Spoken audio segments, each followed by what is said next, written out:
오늘 읽은 마태복음 7장은 산상보훈의 마지막 부분이고 특별히 제목으로 잡은 무너지지 않는 집 하는 것은 24절 이하에 있는 산상보훈의 결론 부분에서 제목을 따왔습니다.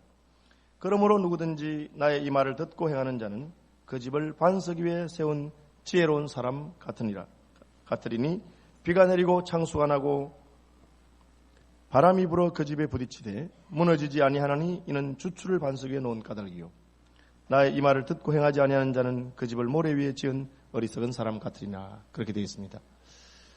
예수님께서 목수였으니까 집 짓는 데 관심이 많았는가 보다 그렇게 생각할 수도 있지만 여기 집 짓는 것은 단순히 우리가 사는 이런 건축물 말하는 거 아니고 우리의 신앙생활이 하나님 앞에서 어떻게 잘 세워져야 하는가 하는 것을 말하고 있습니다. 집도 집 나름이라는 말이 있습니다.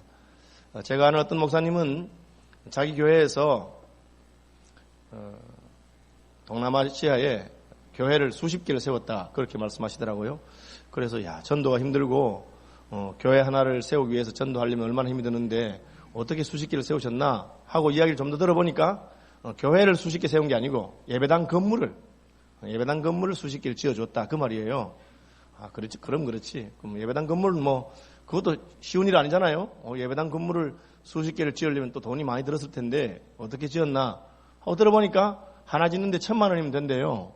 그래서 어떻게 물가가 사서 그랬나 예배당 하나 짓는데 1,000,000원이 됐을까. 또 자세히 들어보니까 그게 그냥 밀림에 대나무로 지붕 만들고 그냥 세우면 되는 거예요. 그래서 대나무 값도 별로 하지도 않을 거고 인건비도 살 텐데 목사님 바가지 썼구나 그런 생각이 들더라고요. 대나무로 지은 건물이 그냥 지붕 있고 그렇게 대나무 천막 같은 건데 어쨌든 수십 개를 지었대요. 더운 지방이니까 난방 필요도 없고 햇빛을 가리는 지붕만 있으면 되고 벽도 이렇게 대나무로 해서 바람이 술술 통하면 좋다 그렇게 지었는데 문제는 태풍이에요. 태풍. 여름이 돼서 태풍이 부니까 지붕이 날아가 버렸어요. 그리고 그냥 무너졌어요. 예수님께서 그 말씀하신 겁니다.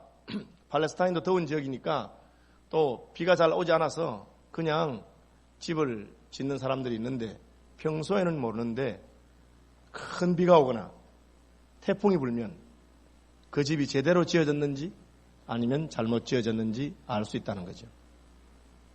그럼 태풍만 안 오면 되겠네요. 태풍이 안 오면 됩니다.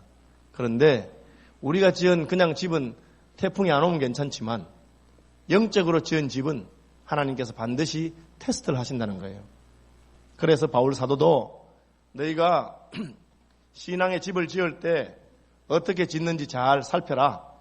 너희가 집을 금이나 은이나 보석이나 불에 타지 않는 것으로 짓도록 해라. 그렇지 아니하면 불로서 그 세운 공력을 시험할 때 남는 것이 없으면 얼마나 창피하겠느냐 그렇게 말씀하셨어요. 다시 말하면 교회에서 신앙생활하고 하나님을 섬긴다고 하고 충성하고 헌신한다고 했는데 하나님께서 한번 달아보시니까 남는 게 전혀 없는 그런 사람이 얼마든지 있을 수 있다. 내가 수십 년간 예수 믿는다고 했는데 하나님께서 그 믿음을 달아보시니까 인자가 다시 올 때에 세상에서 믿음을 보겠느냐 하신 것처럼 전혀 믿음이 아니고 남들 보기에는 믿음처럼 보였는데 사실은 믿음이 아니고 그저 교회에 왔다 갔다 한 것이요 종교 생활한 것뿐이라면 얼마나 부끄럽겠느냐 그렇게 말씀하신 것입니다. 그러므로 부실공사하지 말고 제대로 좀 늦어 보여도 제대로 집을 지어라. 너희들의 신앙생활이 하나님이 인정하시는 그런 건축물처럼 제대로 하나님 말씀 위에 세워져야겠다 그렇게 말씀하시는 것입니다.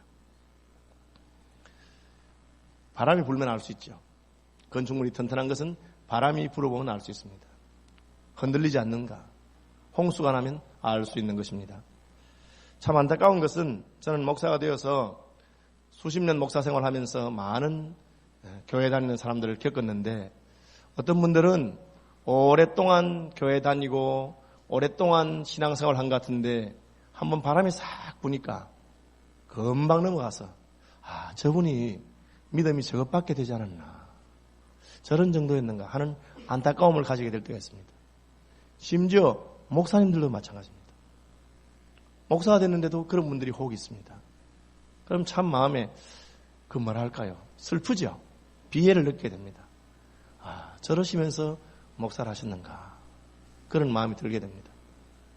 반면에 어떤 분들은 아니 예수 믿은 지 얼마 안 된 것 같은데 겉으로 봐서는 잘 몰랐는데 한번 풍랑이 쫙 이는데 전혀 흔들리지 않는, 오히려 자기 믿음을 드러내는 분들이 있습니다. 저도 모태신앙이기 때문에 어린 때부터 신앙생활을 했고 주일학교 때 같이 신앙생활하던 친구들이 많이 있습니다. 그 친구들 가운데서 어떤 사람은 목사가 되기도 하고 선교사가 되기도 하고 장로가 되기도 하고 참 교회에 충성스러운 일꾼된 분들이 많이 있습니다. 그런데 어떤 친구들은 더 이상 교회 나가지 않는 친구들이 있습니다. 그때는 같이 성경학교 하고 같이 여름 수련회 가고 같이 기도에 참석하고 같이 은혜 받은 것 같은데 왜 그럴까? 오늘 본문에 보니까 그 기초를, 그 주추를 반석 위에 놓은 사람이 있고 그 주추를 모래 위에 놓은 사람이 있습니다. 그 차이가 무엇입니까? 그 주추를 반석 위에 놓은 사람은 나의 이 말을 듣고 행하는 자라, 그렇게 되어 있습니다. 예수님의 말씀을 듣고 그 말씀 위에 믿음의 기초를 놓는 것입니다. 여러분, 교회 다니고 신앙생활하고 예수 믿는 것의 기초가 무엇입니까? 여러분의 생각입니까? 내가 생각해 보니까 종교 중에서는 기독교가 괜찮은 것 같아. 내가 생각해 보니까 교회 중에서는 서울시민교회가 괜찮은 것 같아. 그것은 여러분의 생각이 기초가 된 것입니다. 개신교가 내 스타일에 맞는 것 같아. 그런 것도 아닙니다. 하나님의 말씀에 근거해서, 하나님께서 하신 말씀에 근거해서 여러분의 신앙의 기초를 놓는 분들이 되시기를 바랍니다. 그게 참 중요한 거예요. 내 말을 듣고 어떻게 해야 되겠습니까? 무엇보다 하나님 말씀을 들을 수 있어야 되겠죠. 하나님이 말씀하시는 것을 전혀 듣지 못하면 안 됩니다.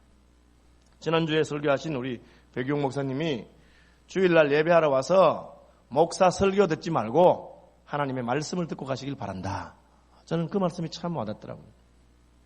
목사가 설교하는 것을 듣지 말고 그 목사의 설교를 통해서 한마디라도 하나님께서 내게 하시는 말씀을 들으시길 바랍니다.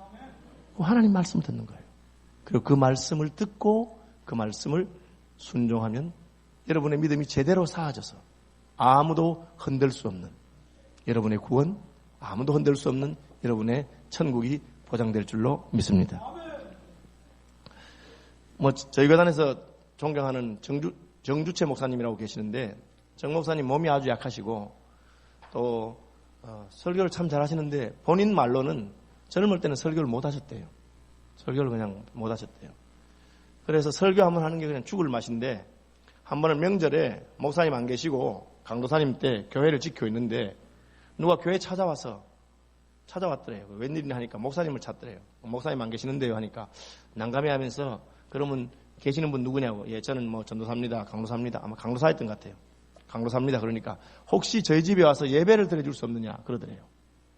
그래서 뭐 예배 드려달라는데 안 드릴 수도 없고 그래서 따라가 보니까 교회 담을 따라서 그 뒤에 있는 교회 근처에 어느 집인데 그분들이 예수 믿는 분 아닌데 그 집 그 며느리 중에 한 분이 예수를 믿는 분이 오랫동안 전도를 해서 드디어 벼르다가 올해 설날부터 새해부터 이제 예수 믿자. 그런데 예수 믿는데 목사님 모셔서 예배 드리고 예수 믿자. 그렇게 예수 믿기로 결심하고 처음으로 이 정주채 목사님 모셔온 거예요.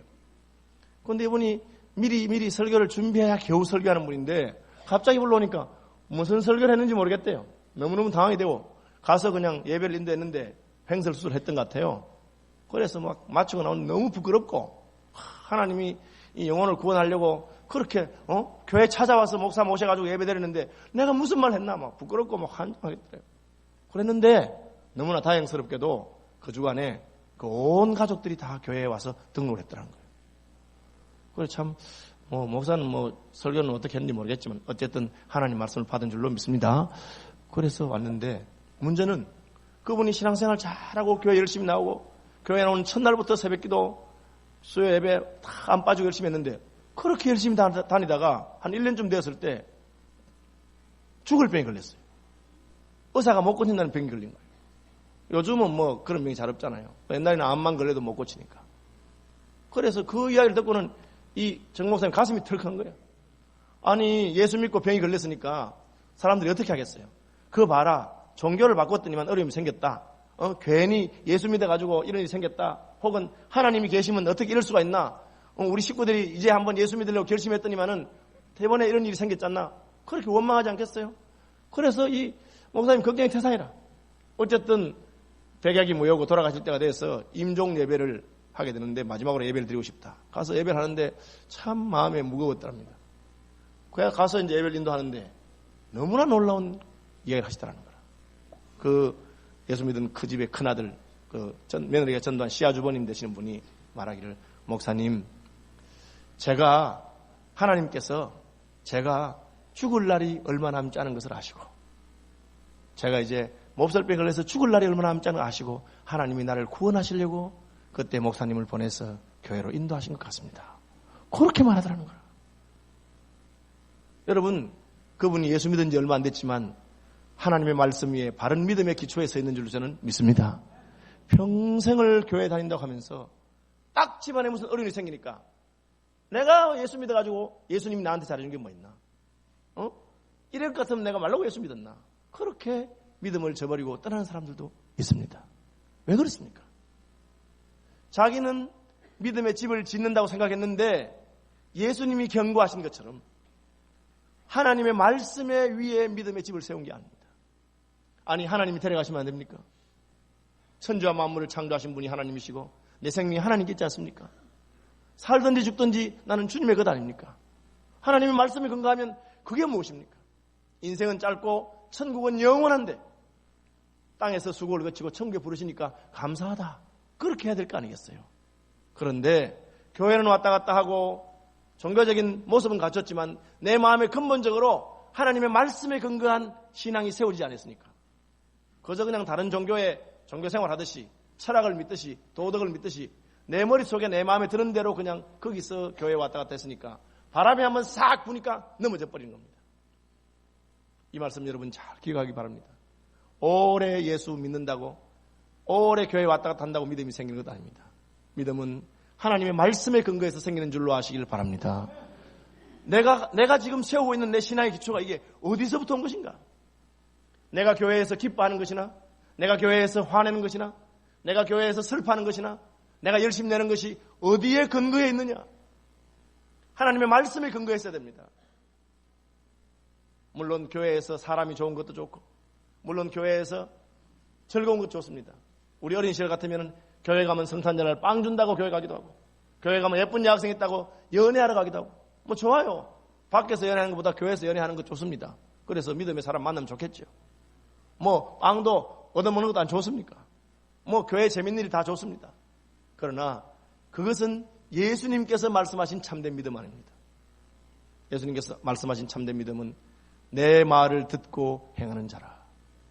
그래서 여러분 세월이 갈수록 내 믿음이 어디에 근거해 있는지 제대로 세워져 있는지를 알아야 됩니다.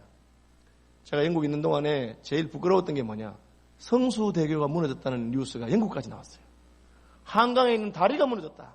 그러니까 영국 사람들이 이해를 못해. 아니 어떻게 다리가 무너지느냐는 거야. 지은 지 몇 년 됐냐, 뭐 1, 20년 안 됐는데 무너졌대. 제가 살던 그 공부하던 학교가 있던 동리에도 다리가 있는데 강은 한강에 비하면 도랑이에요.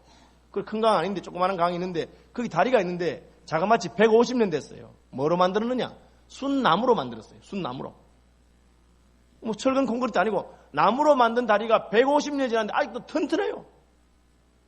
그런데 어떻게 한강 다리가 무너집니까? 왜 그렇겠습니까?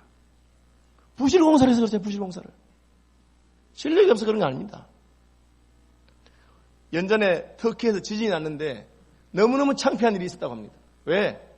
터키 지진 나니까 전 시가지의 건물이 다 무너졌는데 다 무너진 게 아니고 안 무너진 건물도 많이 있대요. 어떤 건물이 안 무너졌느냐? 오래된 건물이 안 무너졌대요. 그것도 1, 20년 된 게 아니고 500년, 1000년 된 건물은 안 무너졌어요. 옛날에 지은 건물이 그대로 있는데 요즘 지은 건물이 다 무너졌다는 거예요. 그 말이 됩니까? 건축 기술이 요즘 옛날보다 못하겠습니까? 기술이 더 있죠. 재료가 못하겠습니까? 재료 더 좋죠. 어떻게 했습니까? 부실로 지은 거예요. 부실로. 옛날에는 재료도 부족하고 하지만 최선을 다해서 성실하게 지으니까 지진이 와도 안 흔들리는 거예요. 돌로 지은 건물들이. 요즘 지은 건물들은 다 무너져 버렸어요. 부실공사한 겁니다. 오늘날 성경 말씀을 가르치는 사람이 없어서 그렇겠습니까? 신학적인 지식이 부족하겠습니까? 핵심은 뭐겠어요? 다 그냥 흘러 지나가고 내 신앙생활은 믿음 위에 굳게 세우지 아니하고 하나님 말씀에 굳게 세우지 아니하고 그저 내 생각하는 대로 그렇게 하는 것입니다.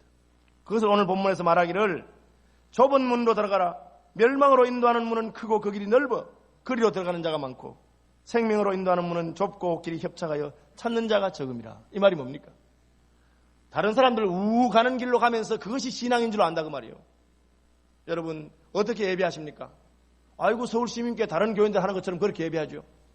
어떻게 기도합니까? 우리 김 장로님 박 장로님 한 대로 하죠. 어떻게 하십니까? 그렇게 말해서는 하나님 앞에 인정받지 못하는 것입니다.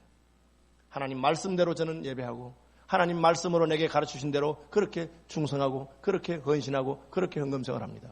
그렇게 하시는 분 되기를 바랍니다. 왜 다 그렇게 하는데요? 다 그렇게 합니다. 저도 그 중에서 괜찮은 편에 속합니다. 여러분 절대 그렇게 하지 마십시오. 왜냐하면 사람마다 행편이 다릅니다. 30달이 넘는 분 가운데 하나님이 칭찬할 분이 있습니다. 과부에 두 랩 던질 수 있습니다. 나는 행편이 괜찮습니다. 그럼 나는 그렇게 하면 안 되는 겁니다. 하나님께서 어떻게 말씀하셨는지 그 마음에 깨달은 대로 해야 되는 것입니다. 다 달라요. 하나님의 말씀 듣고 여러분의 믿음의 기초를 세우시기 바랍니다. 세상 사람들이 가는 길로 요즘 그렇게 예수 믿는 사람이 어디 있습니까? 요즘 그거 따지지 마십시오. 멸망으로 인도하는 길은 그 길이 넓고 평탄하여 많은 사람이 갑니다. 그러나 주님이 오셔서 한번 흔들어 버리면 다 무너질 것입니다. 그러면 주님이 책임지지 않습니다. 만약에 예수님께서 가르쳐준 그대로 주님이 말씀했기 때문에 저는 이렇게 예배드리고 주님 말씀했기 때문에 저는 이렇게 합니다. 그렇죠? 저는 여러분 이 덥다고 물론 에너지 때문에 양복을 안 입었지만 저는 양복 안 입고 예배드리는 거 전혀 개의치 않습니다. 왜? 성경에 양복 입고 예배드리라 그런 말 없기 때문에 전혀 신경 쓰지 않습니다. 뭘 신경 씁니까? 하나님께 예배하는 자는 진리와 영 안에서 성령과 진리 가운데서 예배할지니라. 그건 제가 신경 씁니다. 왜? 그렇지 않으면 참된 예배를 안 했기 때문에. 예배하는데 넥타이를 맸느냐 양복 입었느냐 더 중요한 게 있습니다. 뭡니까? 성령과 진리 안에서 예배드리는 것. 하나님의 영이 떠난 예배는 예배가 아닙니다.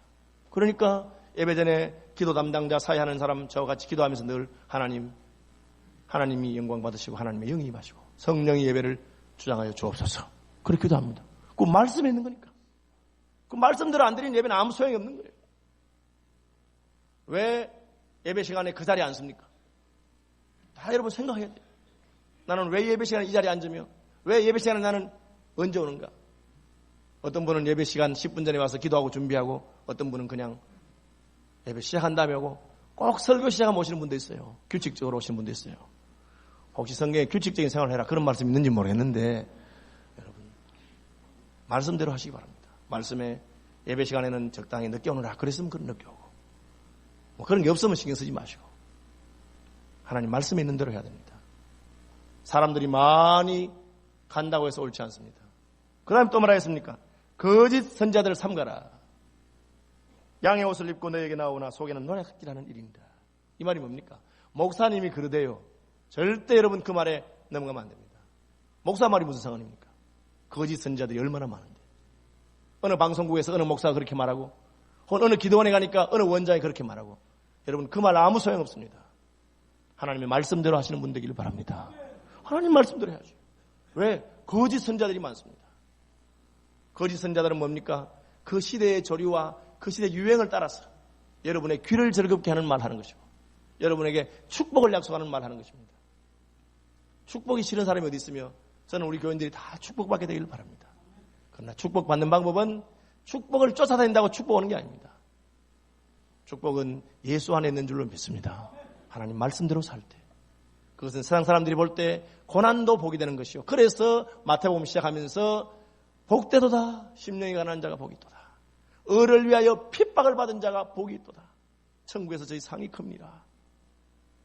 나를 인하여 너희를 욕하고 거짓으로 거스려 모든 악한 말을 할 때 기뻐하고 즐거워하라. 천국에서 너희 상이 큽니다.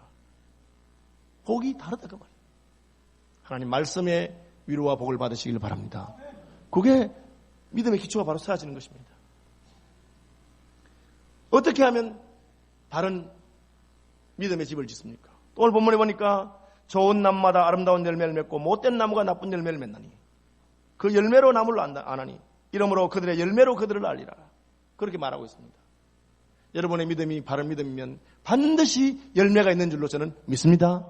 예수 믿은 지 수십 년이 됐음에도 불구하고 전혀 그의 삶의 변화가 없으면 여러분 잘못 집을 지은 줄로 생각하시면 됩니다. 내가 교회 다닌 지 수십 년이 지났는데 왜 이놈의 더러운 성질이 안 변하느냐? 여러분 변해야 됩니다. 타고난 성격도 하나님의 성령 은혜로 변화되기를 바랍니다. 예. 물론 그 기질이 바뀐 건 아니에요. 급한 기질이나 늦은 기질이나 기질은 그대로 있지만 그것이 아름답게 바뀝니다. 급하면 급한 대로 늦으면 늦은 대로. 다 그 자체는 원래 기질은 있지만 그것이 하나님의 성령으로 말미암아 그래서 더 좋아지는 것입니다. 예수 믿었는데도 불구하고 전혀 변화가 없다. 열매가 없는 것입니다. 주님께서 열매가 없이 잎만 무성한 무화과나무를 어떻게 했습니까? 저주하셔서 말라 죽였어요. 나무가 무슨 죄입니까? 나무 때문에 하신 거 아니고 전혀 저와 여러분을 위해서 우리를 위해서 말씀하신 줄로 믿습니다. 예수 믿은 지 10년이 지나고 20년이 지났으면 성품이 온유해지고 사랑이 많은 사람이 되고 전에는 자기만 알던 사람이 남을 챙겨주는 사람이 되는 것입니다. 미우라 아야코라고 하는 빙점을 쓴 유명한 일본인 소설가가 있는데 그 크리스찬 소설가 남편의 이야기를 미우라 아야코 이렇게 썼어요. 한 번에 세탁소에다 옷을 맡겼는데 세탁소에서 옷을 잘못해서 옷을 태워버렸어요. 미우라 그걸 아야코가 찾아가면서 큰일 났어. 왜? 우리 남편이 너무너무 깔끔해가지고 그런 깔끔한 사람이 없어. 자기 옷 이거 너무너무 따지는 사람인데 이걸 세탁소에서 이랬으니까 난리가 날 줄 알았어요. 그래서 남편한테 하니까 남편이 그래 어떡하겠어. 그분들이 일부러 그런 것도 아닌데 그러더라는 거라.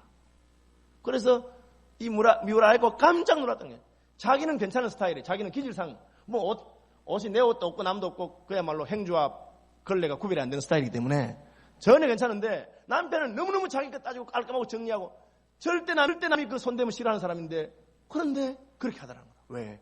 남편이 예수 믿기 때문에 그런 줄 압니다. 내 기질상 내 거 건드리고 하는 건 죽어도 못 견디는 사람이지만 그러나 하나님의 은혜가 그를 그렇게 바꾼 것입니다. 하나님의 은혜가 성령의 9가지 열매로 여러분 삶 가운데 나타나게 되길 바랍니다. 그게 없으면 내가 말씀에 기초하지 않구나. 여러분 인생의 가치관을 하나님의 말씀의 가르침에 위에 세우면 시간이 지나면 반드시 변하게 됩니다. 돈을 그렇게 좋아하던 사람이 하나님 말씀에 돈을 사랑하지 말라.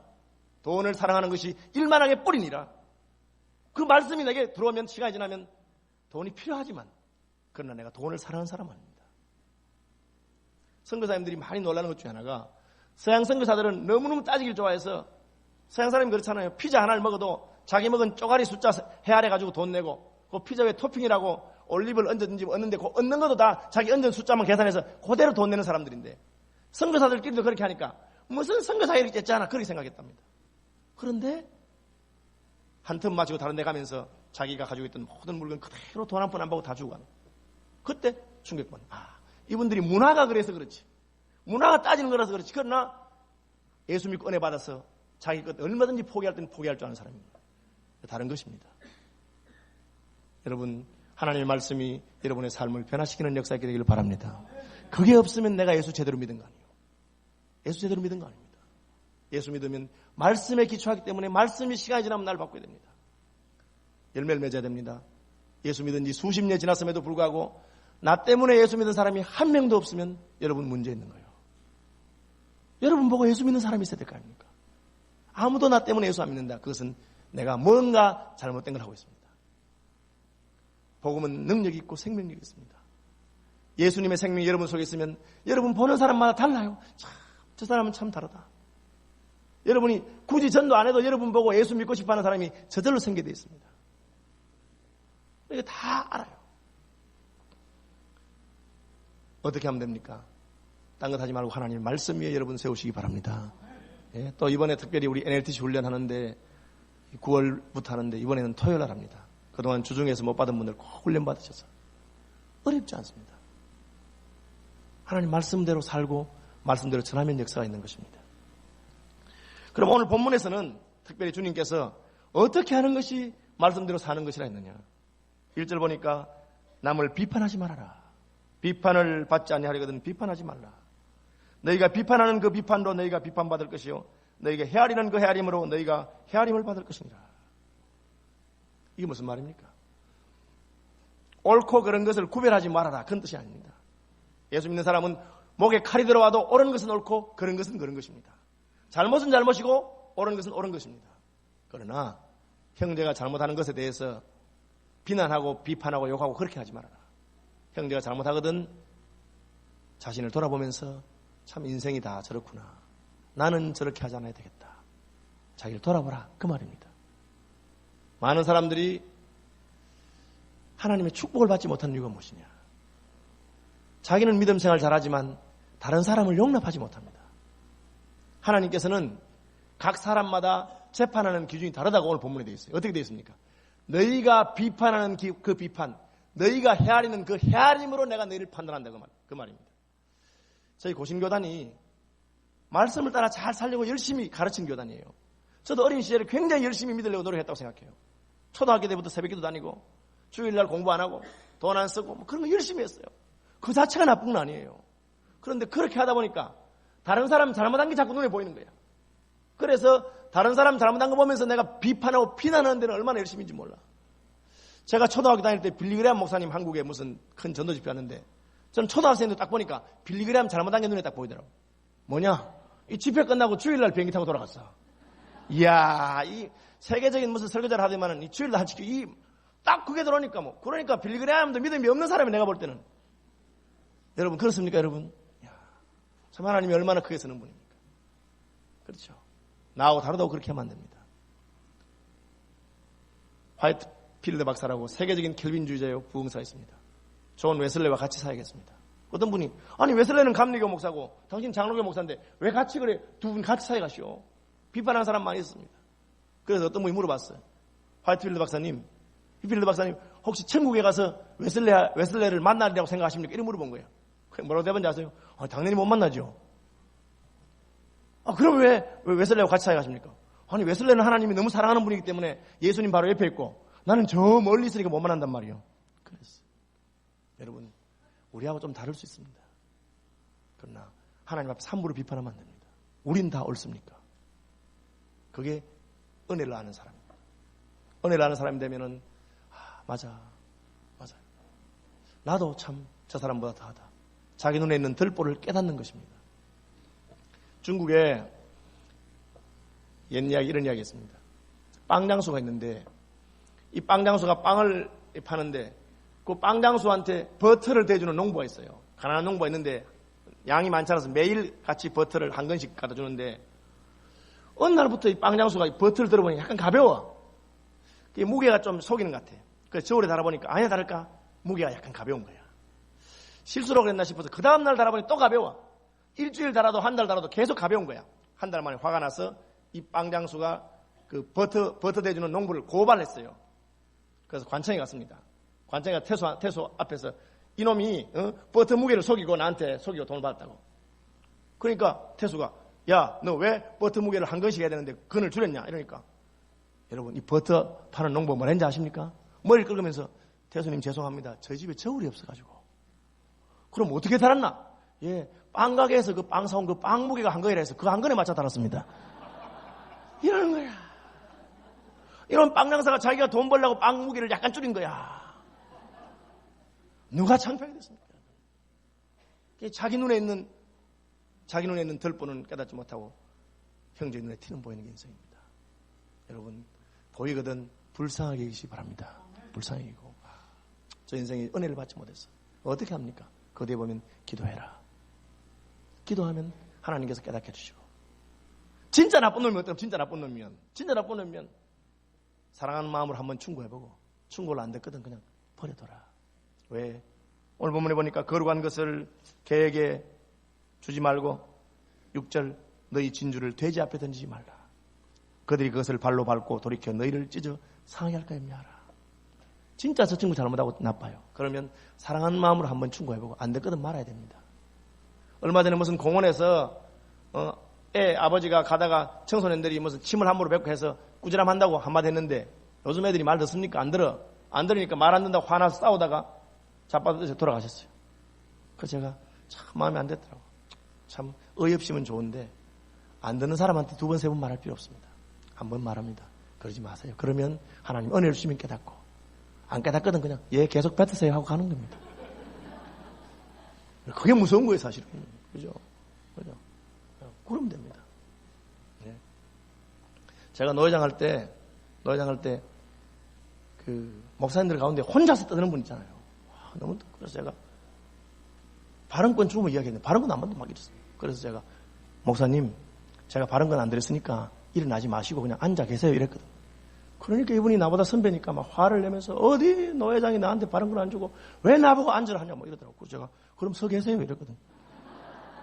그러니까 막 청중들이 와 얼마나 부끄러운 거예요. 뭐 두 번 말할 것도 없어. 그래서 제가 속으로 다시는 말 안 한다. 회장이 말하는데 안 돼. 여러분 그럼 어떻게 하느냐. 기도해라. 구하라. 찾으라. 두드리라. 기도하면 하나님이 혹 바꿔줄 것이고 안 바꿔주거든 그냥 두는 겁니다. 그리고 자기를 돌아보는 것입니다. 기도하면 우리가 남 이야기할 게 없어요. 왜? 나도 꼭 같은 사람입니다. 기도가 뭡니까? 하나님 나는 부족함에도 불구하고 은혜를 주십시오. 그게 기도 아닙니까? 내 능력이 안 되는데 하나님 도와주십시오. 그게 기도 아닙니까? 내가 잘 못 살아도 용서해 주십시오. 그게 기도 아닙니까? 기도하는 사람이 그거 모르겠어요? 그래 기도해놓고 돌아서 이놈 너는 나쁜 놈. 그렇게 안 된다 그 말이에요. 내가 기도하면 그 사람의 잘못한 것이 다 용서가 됩니다. 왜? 나도 그렇거든. 나도 안 그렇습니까? 나도 별 것 없는 인생 아닙니까? 그래서 깨닫게 되는 것입니다. 여러분, 우리의 믿음의 집을 하나님의 말씀 위에 세우시길 바랍니다. 남들 하는 거 따라 하지 말고, 시대 정신 따라 하지도 말고. 그럼 어떻게 해야 되겠어요? 말씀을 들어야 되겠죠. 한 말씀이라도 제대로 듣고, 더 늙기 전에 성경 공부 좀 제대로 해서, 성경에 어떤 가르침이 있는지, 하나님 무슨 말씀 하셨는지. 그래가지고, 이날까지 예수 믿었는데, 예수님이 내게 해준 게 뭐냐? 그런 말 좀 하지 마시고. 여러분 다 지나가는 것이라고 해서 성경은 헛되고 했더니 모든 것이 헛되다. 땅에 있는 것 가지고 너무 신경 쓰지 마라. 그거 아무것도 아니다. 그렇게 성경에서 말씀했는데 그것 때문에 그렇게 넘어지고 무너지고. 이 헛된 것 하나님이 깨닫게 해주시는구나. 여러분 하나님 말씀 위에 믿음의 집을 세우고 칭찬 듣는 저와 여러분 되시기를 바랍니다.